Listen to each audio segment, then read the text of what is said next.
Here we are at the end of this year and going into the next year. You ready for it? You know, a lot of people, when they get to the end of the year, they think about everything they've done and a lot of what they haven't done, and they get worried about it. They get to think, well, I need to make some changes. Or they get saying, I could have done better. I want to make some changes.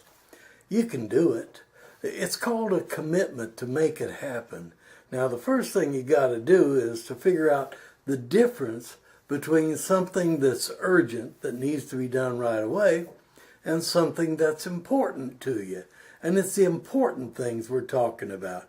Go ahead and get on the urgent thing, get them out of the way, and then make your commitment and make it a strong commitment. After all, isn't that what old Jesus did? Isn't that what Buddha did? All the great teachers, the great leaders that have a lot to tell us about how to live our life to a better standard made commitments to do it. And they held on to that commitment no matter what it was. And I don't care what you commit for, whether it's a physical thing, a spiritual thing, a family thing, a business thing, or whatever it is, it doesn't matter. What matters is that you make a commitment. Now, don't try to make too many commitments at one time. Get a little confused maybe and don't know which one to hang on to. Make one at a time. And I'll tell you something now.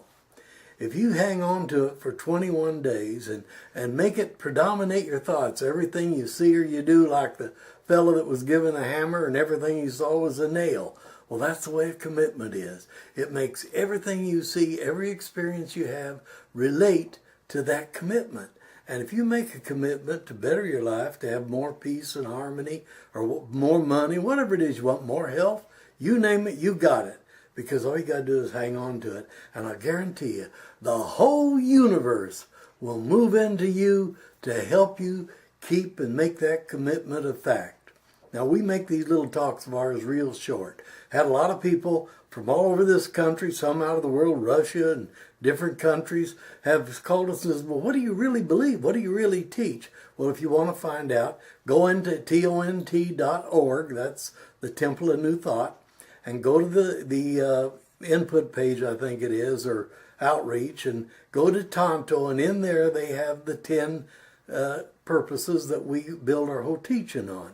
And when you read that, and if you agree with it, you've already made a commitment to make your life better. And with that, God bless you. I'll talk to you next week.